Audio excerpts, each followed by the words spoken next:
गांव के किनारे एक पुरानी सी झोपड़ी थी जिसका छप्पर बारिश में टपका करता था और दीवारों पर मिट्टी उखड़ी हुई थी। उसी में रहता था सोमू, एक आम सा मछुआरा जिसकी पत्नी गौरी उसकी आर्थिक स्थिति के चलते कभी खुश नहीं रहती थी। जा रहा हूँ। कहाँ जा रहे हो पिताजी? कहाँ जाएंगे तेरे पिताजी बेटा? वही तालाब, वही मछलियाँ, तेरे लिए लड्डू पेड़े लेने जाने से तो रहे। अरे कैसी बातें करती हो गौरी है? जैसा तुम काम करते हो वैसी ही बातें करती हूँ मैं। ये नहीं कि कुछ काम कर लो, इसमें कोई कमाई भी है? अरे अच्छा खासा खाती हो, पीती हो, है, पहनती ओढ़ती हो, लेकिन फिर भी ऐसी बातें करती हो है? ऊपर वाले का धन्यवाद किया करो, कहीं वो नाराज हो गए ना तो ये सब भी हासिल नहीं होगा, बता रहा हूँ। अरे जाओ तुम, दिमाग न खराब करो। हर दिन वही पुराना जाल, पुरानी तालाब। शर्मा के घर में तो नया छप्पर लग गया और तुम अब भी वहीं के वहीं। अरे गौरी देखो, जितना भाग्य में लिखा है ना उतना ही मिलेगा बस। भाग्य भाग्य भाग्य, अगर सब कुछ भाग्य है तो मेहनत किस लिए करते हैं लोग? तुम तो बस किस्मत का रोना रोता रहे। सोमू कुछ नहीं बोला। गौरी के ये ताने रोज के थे। सोमू ने अपना जाल उठाया और वो बाहर निकल गया।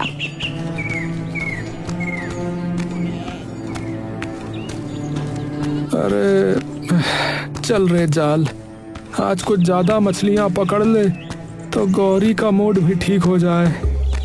गांव में 2 तालाब थे, एक में भीड़ रहती थी और दूसरे में मछलियां कम थीं, इसलिए वहां कम लोग जाते थे। पर सोमू को वही पसंद था क्योंकि वहां शांति थी। उस दिन भी सोमू उसी वीरान तालाब पर पहुंचा।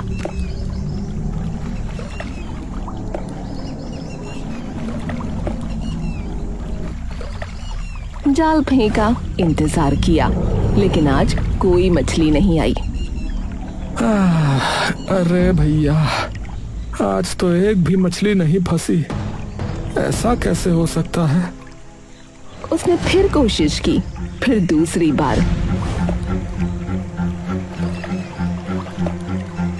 तीसरी बार, पर हर बार खाली जाल। वो थक कर बैठ गया। भगवान, लगता है अब भगवान भी हमसे नाराज हो गए हैं। उस दिन वो खाली हाथ लौटा।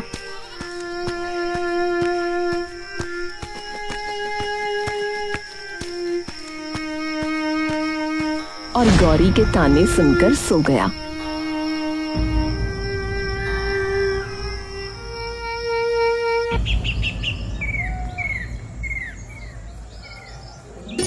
अगले दिन उसने तय किया कि अब वो भी उसी तालाब पर जाएगा जहां सब जाते हैं। उसने उम्मीद के साथ जाल कंधे पर डाला और भीड़ वाले तालाब की तरफ निकल पड़ा।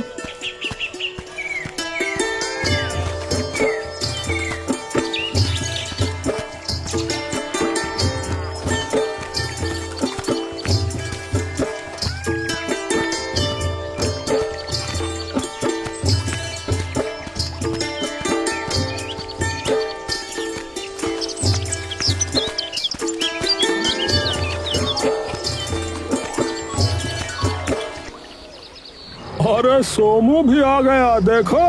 अरे क्या बात भैया, आज हिया का रास्ता कैसे भूल गए? अरे राजू, उधर लगता है मछलियां खत्म हो गई हैं शायद। अरे उधर तो इतने लोग भी नहीं जाते। अरे तुमने अकेले ही मछलियां खत्म कर दी क्या वहाँ? सभी ठहाका लगाते हैं। थोड़ी देर बाद अचानक वहाँ से भी सारी मछलियाँ गायब हो गईं। अरे अरे ये क्या भैया? अरे सुबह तक तो मछलियाँ छलांगे मार रही थी, अभी कुछ दिखाई नहीं दे रहा है। अरे इसकी वजह से, हाँ, इसके कदम ही अशुभ है भैया। हाँ, इसके आने के बाद ही तो ये सब बंद हुआ है। ये बंदा मनहूस है भैया। हाँ भैया, मनहूस है। अरे भैया चुप हो जाओ। अरे भगवान के लिए चुप हो जाओ। अरे भैया ये क्या बात हुई बताओ? अरे मैं तो बस अपनी रोजी रोटी के लिए आया था और कोई बात नहीं है। अरे अपनी रोजी के चक्कर में तूने सबकी रोजी रोटी छीन ली रे, पनौती कहीं का। आवाजें तेज होती गईं, हर ओर से ताने सुनाई देने लगे। सोमू बस खड़ा रहा। हाँ सही कह रहा पवन भैया, सच में पनौती ही है ये। अरे भैया एकदम मनहूस है। अरे हमारा क्या होगा भैया, आज हमने भी मछलियां नहीं पकड़ी। अरे इस पनौती से पूछो।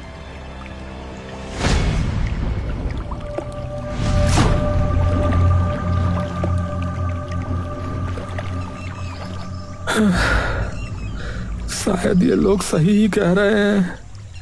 लगता है मैं सच में पनौती ही हूँ। जहाँ जाता हूँ वहाँ ऐसा ही बेड़ा गर्क हो जाता है। शाम हो गई। किसी को कुछ हासिल ना हुआ। सोमू भी बेचारा खाली हाथ लौटा और गौरी शुरू हो गई। फिर कुछ नहीं मिला, हर दिन वही खाली डोल लेकर लौट आता है तू। अब बस मैं अब और नहीं रह सकती इस संघाली में। अरे गौरी, अरे जरा सब्र रख, कल से सब ठीक कर दूंगा। कल? तेरे कल ने तो हमारी जिंदगी ही खा ली। मेरा बच्चा भूखा सोता है हर रात और तू बस किस्मत के भरोसे बैठा रहता है। गौरी के शब्द जैसे तीर बनकर सोमू के दिल में उतर रहे थे। उसने हाथ जोड़ लिए। अरे अरे रुक जा गौरी, हाथ जोड़ता हूँ, रुक जा। अरे एक मौका और दे दे। अरे मैं कुछ करके दिखाऊंगा, तू एक मौका और दे दे बस। अब तेरी वादों पर भरोसा नहीं। मैं अपने बच्चे को लेकर मायके जा रही हूँ। गौरी ने अपनी पोटली बांधी और बिना पीछे देखे चली गई।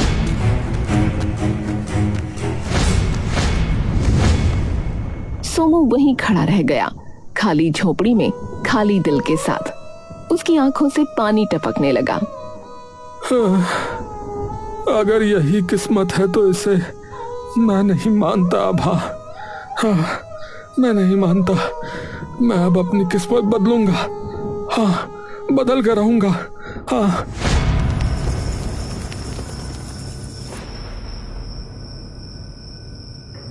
उस रात न उसने खाया न वो सोया। सुबह उठकर फिर तालाब पहुंचा।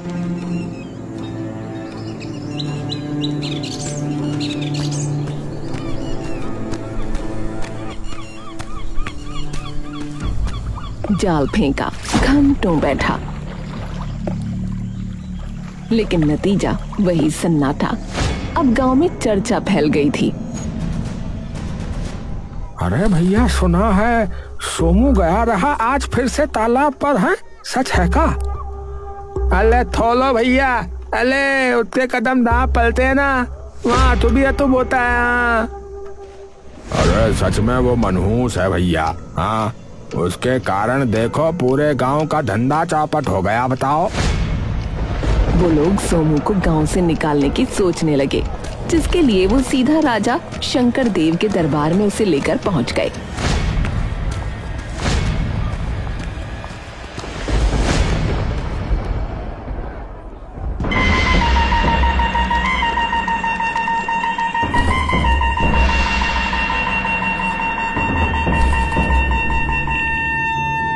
महाराज, गांव वाले कह रहे हैं कि ये मछुआरा सोमू मनहूस व्यक्ति है।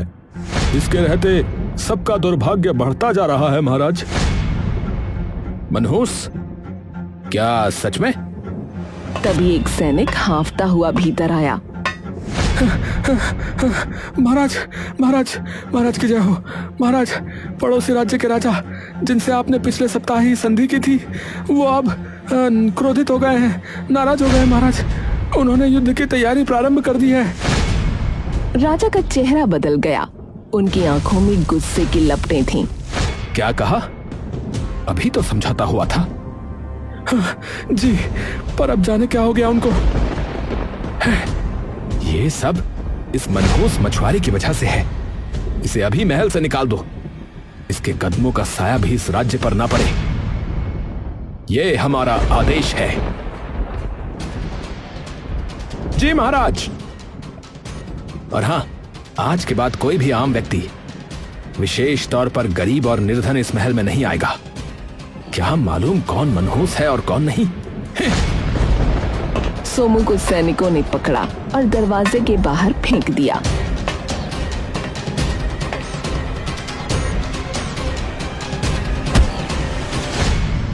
वो गिरा, फिर भी कुछ न बोला। अरे अब जाऊं तो कहाँ जाऊं?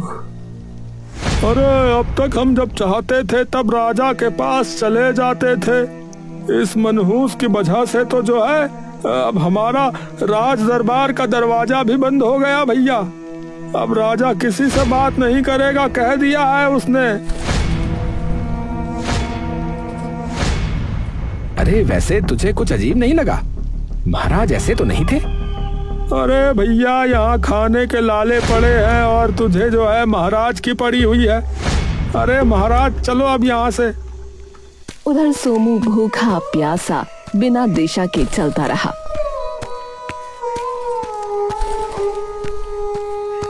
गांव के बाहर जब पहुंचा तो देखा बरगद के नीचे एक बूढ़ा साधु बैठा है। क्या हुआ पुत्र, तुम उदास क्यों हो? प्रणाम बाबा। क्या बताऊं बाबा जी, सब मुझसे नाराज ही हैं। पत्नी छोड़ गई, गांव वाले ताने देते हैं। राजा ने भी मुझे अब निकाल दिया है। लगता है मैं मनहूस व्यक्ति हूँ। भाग्य से भागा नहीं जाता पुत्र, पर कभी कभी भाग्य वही मिलता है जहां कोई जाने का साहस नहीं करता। क्या क्या बोल रहे हैं बाबा जी, थोड़ा समझा के बताइए। देखो पुत्र, गांव के बाहर जो पुराना तालाब है ना, जहां कोई भी नहीं जाता, वहीं आज तुम्हारा भाग्य तुम्हारी प्रतीक्षा कर रहा है। पर बाबा जी वहां तो मछलियां होती ही नहीं है। कभी कभी खाली तालाब में ही खजाने छुपे होते हैं पुत्र। आजमा लो, कर्म तुम्हारा, फल उसका।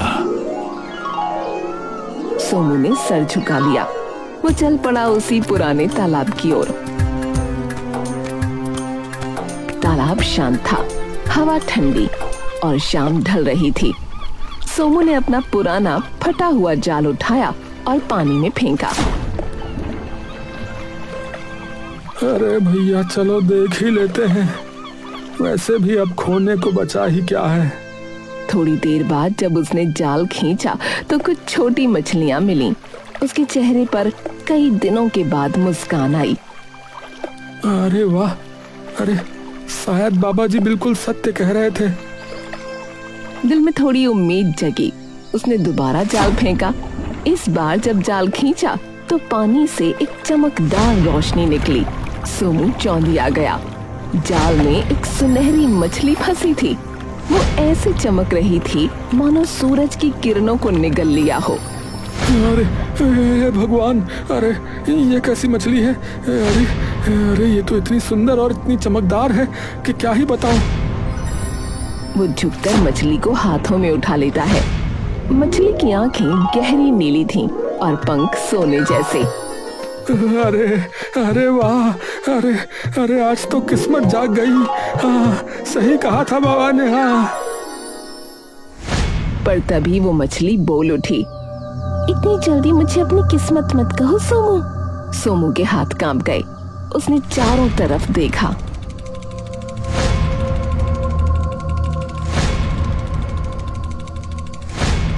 पर कोई नहीं था। मैं ही बोल रही हूँ, डर मत, तेरा समय अब बदलने वाला है। सोमू की धड़कनें तेज हो गईं। वो अब भी विश्वास नहीं कर पा रहा था कि मछली बोल रही है।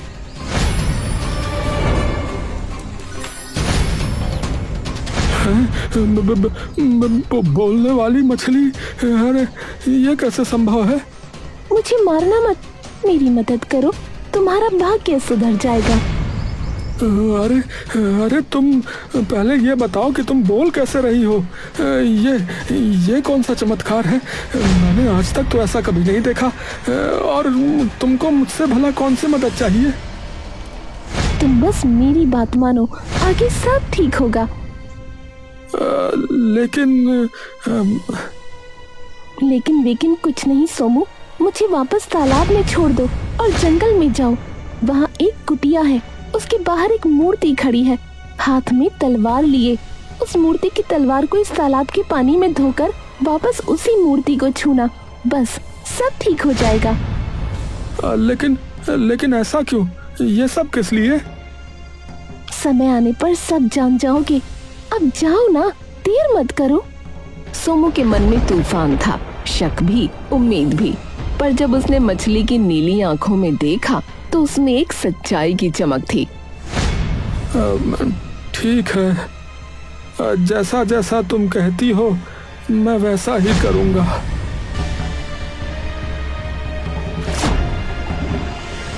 वो जाल समेटकर जंगल की ओर बढ़ चला।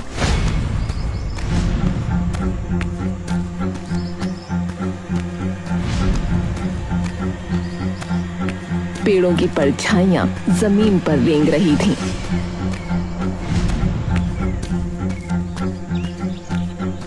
जैसे कोई पीछे पीछे चल रहा हो।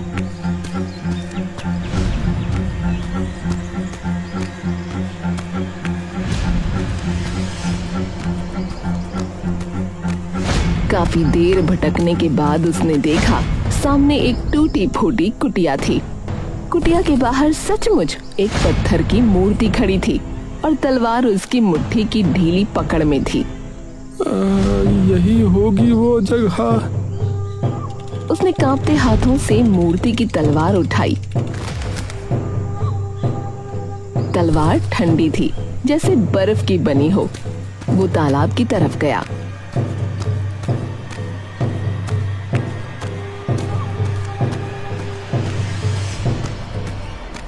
तलवार को पानी में डुबोया। जैसे ही पानी ने तलवार को छुआ, हल्की नीली रोशनी फैल गई। वो तलवार लेकर लौटा। अब बस मूर्ति को छूना बाकी था।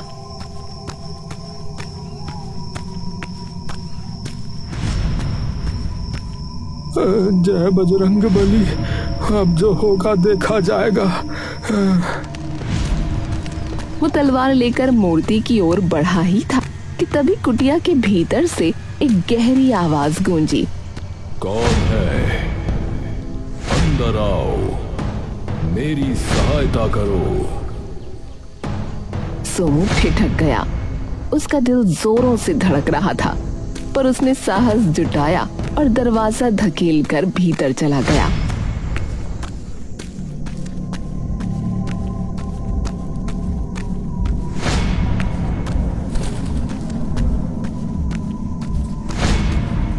अंदर अंधेरा था। कोनों में मकड़ी के जाले, दीवारों पर पुराने निशान। बीच में एक आदमी रस्सियों से बंधा पड़ा था। अरे तुम कौन हो भाई? मुझे मुक्त कर दो। मैं एक जादूगर हूँ, वही जिसने ये मूर्ति बनाई थी। जादूगर? और वो सुनहरी मछली कौन है? वो एक धोखे की कहानी है। किसी ने मुझसे जादू करवाया था, पर उसने धोखा दिया। का मतलब? देखो, मैं पूरी बात नहीं बता सकता। जादू करवाने वाले ने धोखे से मुझसे ऐसा जादू करवा दिया कि ये सच्चाई अगर मैं किसी को भी बताऊंगा तो राख बन जाऊंगा। अरे भाई, पर ऐसा है तो उसने तुम्हें मारा क्यों नहीं? क्योंकि अगर वो मुझे मारता तो मेरा किया हुआ जादू भी वहीं समाप्त हो जाता ना। इसलिए उसने मुझे इस कुटिया में बंदी बनाकर जीवित रखा। बस मुझे मुक्त कर दो सोमो, आगे का रास्ता तुम स्वयं जान जाओगे। सोमू का मन उलझ गया। फिर भी उसने सोचा जिसने दुख झेला है उसकी मदद करनी ही चाहिए। चलो ठीक है, मैं तुम्हें अभी मुक्त करता हूँ। उसने रस्सियां खोली। जैसे ही आखिरी गांठ खुली, हवा का तेज झोंका आया। धन्यवाद सोमू, धन्यवाद। अब मैं मुक्त हूँ। जाओ, तुम्हारा भाग्य सबसे उत्तम हो। इतना कहकर वो अचानक हवा में विलीन हो गया, जैसे कभी था ही नहीं। सोमू हैरान खड़ा रह गया। अरे कहाँ चला गया? अभी तो यहीं था। हे प्रभु, ये क्या हो रहा है? मुझे तो पता भी नहीं है कि अब करना क्या है मुझे। उसी क्षण उसे मछली की बात याद आई। तलवार को मूर्ति से छूना। उसने तलवार उठाई और मूर्ति के पास गया।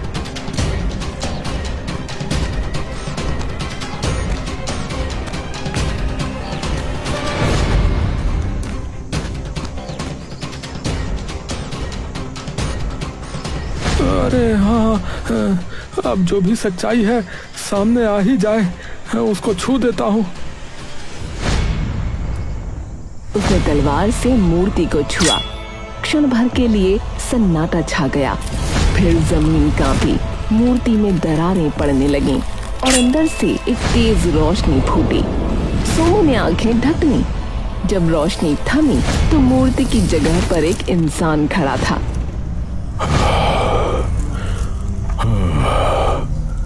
अरे आखिर किसने मुझे इस शाप से मुक्त किया?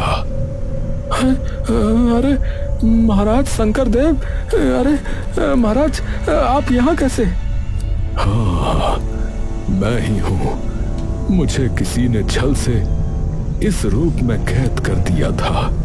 अरे मतबल जो महल में है वो असली राजा नहीं है? नहीं सोमू, वो एक बहरूपिया है जिसने मुझे छल से मूर्ति बनाया। परंतु तुमने मुझे मुक्त किया है, इसलिए अब सच का पर्दा उठेगा। चलो मेरे साथ चलो, अब महल लौटने का समय आ गया है।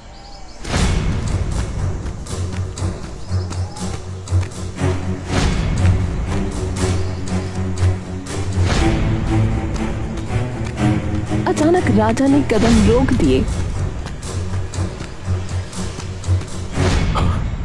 पर सोमू, एक बात बताओ, तुम्हें आखिरकार कैसे पता चला कि मुझे बचाना है?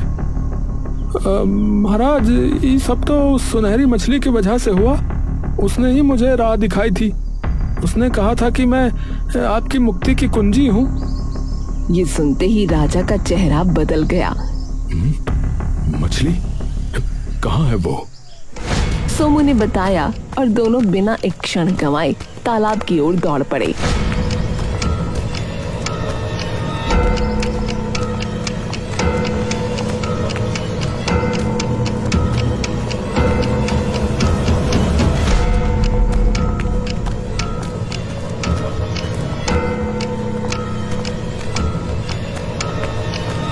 दोनों पहुंचे तो देखा वही सुनहरी मछली किनारे तैर रही थी, जैसे किसी का इंतजार कर रही हो। अरे इतने समय से तुम यहीं थी? हाँ महाराज। राजा ने अपनी तलवार से उंगली पर हल्की चोट की और खून की कुछ बूंदें तालाब में टपकाईं।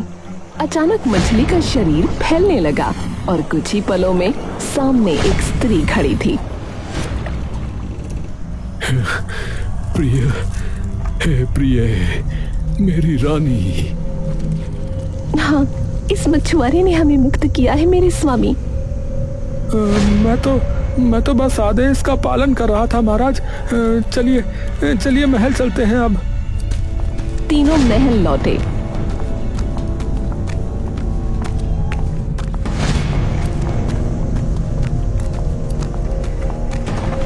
जैसे ही वो अंदर पहुंचे, सबके कदम रुक गए। अरे ये कौन है बहरूपिया? इसे अंदर किसने आने दिया? बहरूपिया तो तू है रे। मैं हूं असली राजा, शंकरदेव। दरबार में सन्नाटा छा गया। दरबारी एक दूसरे का चेहरा देखने लगे। अरे भैया दो राजा, असली कौन है और नकली कौन? सच छुपाया जा सकता है पर हमेशा के लिए नहीं। यही असली शंकरदेव है और सबूत है ये मछुआरा जिसने हमें मुक्ति दिलाई। और तेरी रानी कहाँ है बता जरा। बकवास न कर औरत, वो अपने मायके गई है। ये सब मेरा राज्य छीनने का षड्यंत्र है। सच का पता अभी चल जाएगा। उसने अपने बर्तन में भरा हुआ तालाब का पानी उठाया और एक झटके में उस राजा के चेहरे पर फेंक दिया। अचानक सिंहासन पर बैठे राजा का चेहरा पिघलने लगा। वो चिल्लाया पर उसका रूप बदल गया और नीचे से निकला एक नया चेहरा।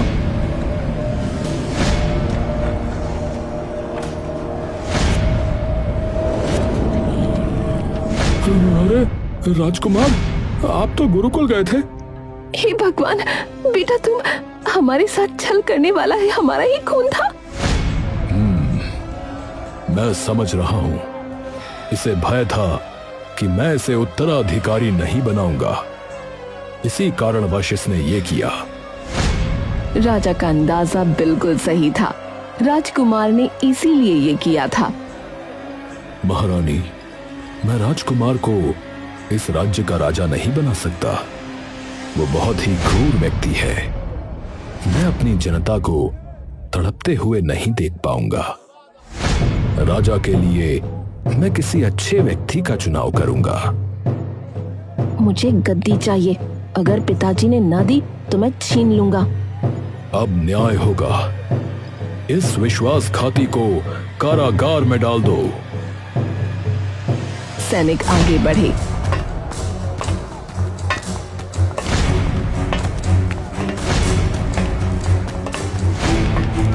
राजकुमार को घसीटते हुए ले गए।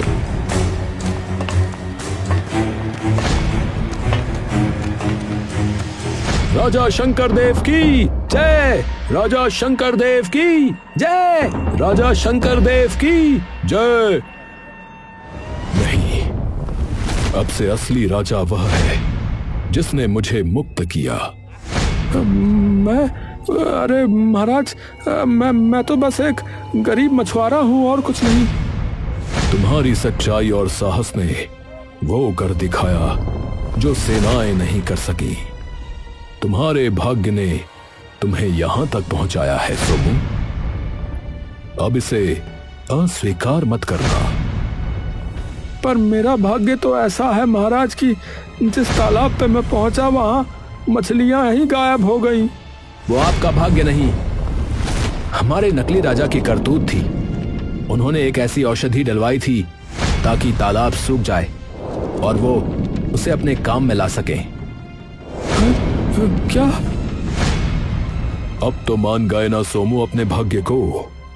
आज से तुम इस राज्य के रखवाले हो, क्योंकि सच्चा राजा वही है जिसके हृदय में दया और सत्य बसता हो। उसी पल दूर गांव में बैठी गौरी तक ये खबर पहुंची। वो दौड़ी दौड़ी महल पहुंची।